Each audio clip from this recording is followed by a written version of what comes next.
Hello అండి. Welcome to our channel. ఈరోజైతే మా బస్తీలో బోనాల పండగ. నేనైతే ఎప్పుడో రెడీ అయిపోయాను. నా కూతురైతే 2, 3 జతలు మార్చి ఆఖరికి ఆ డ్రెస్ అయితే అలా సెలెక్ట్ చేసుకొని వేసుకుందన్నమాట. మేమైతే ఇప్పుడు గుడికెళ్తున్నాం. ఆమె అయితే మా తోడికోళ్ళు. మేమందరం అయితే ఇప్పుడు గుడికెళ్తున్నాం.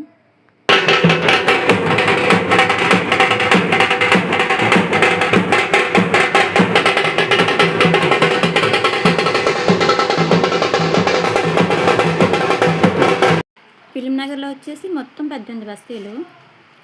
అందులో మాది ఛత్రపతి శివాజీ నగర్ బస్తీ. ఇప్పుడు బోనం పెట్టుకున్న వాళ్ళందరూ ఛత్రపతి శివాజీ నగర్ వాళ్ళే అన్నమాట.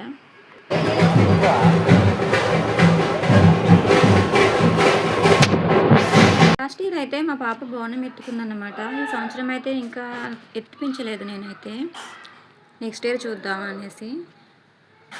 మా ఆంధ్రాలో అయితే బోనాల పండుగ అయితే లేదు. ఇక్కడికి వచ్చాకే బోనాలు. కానీ చాలా బాగా చేశారు. ప్రతి సంవత్సరం ఇలానే చేస్తారన్నమాట ఇక్కడ బస్తీలో బోనాలు. ఆ కమిటీ హాల్ లోపల నుంచి వచ్చేది అయితే బస్తీ బోనం అన్నమాట. ఒకరితో మాట్లాడి బోనం అయితే ఎత్తిస్తారు బస్తీ అంతా కలిపి. మా ఆయన అయితే గుమ్మడికైతే దిష్టి అయితే తీస్తారు.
మేమైతే అమ్మవారి టెంపుల్కి అయితే వచ్చేసాము.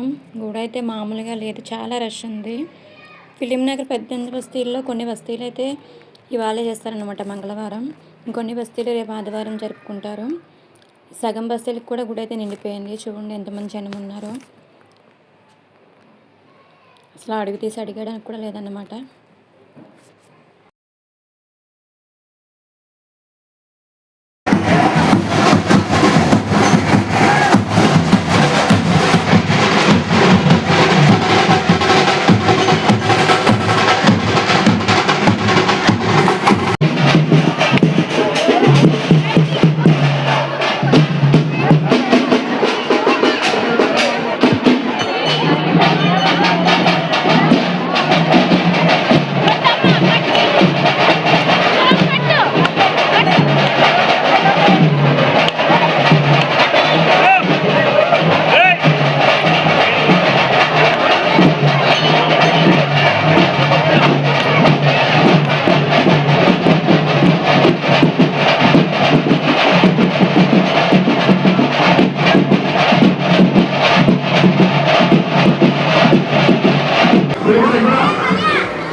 మాకైతే అమ్మవారి దర్శనం అయితే అయిపోయింది. మేమైతే పూజ చేసుకుని ఇంటికి వెళ్ళిపోతున్నాము.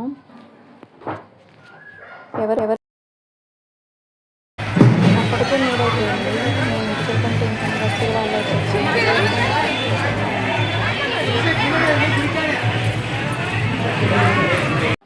అప్పటికే 3:30 అయిపోయింది టైము.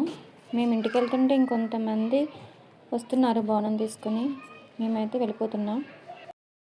బోనాలంటే మామూలుగా ఉండదు కదా. ఇంటికి వెళ్ళాక వంటలాగా చేసుకోవాలి. ఈరోజు మా ఇంట్లో నేనేం చేశానంటే నాటుకోడి పులావ్, నాటుకోడి కర్రీ, ఇంకా మటన్ అయితే చేస్తున్నాను అన్నమాట, ఉడుకుతుంది. అంతేనండి.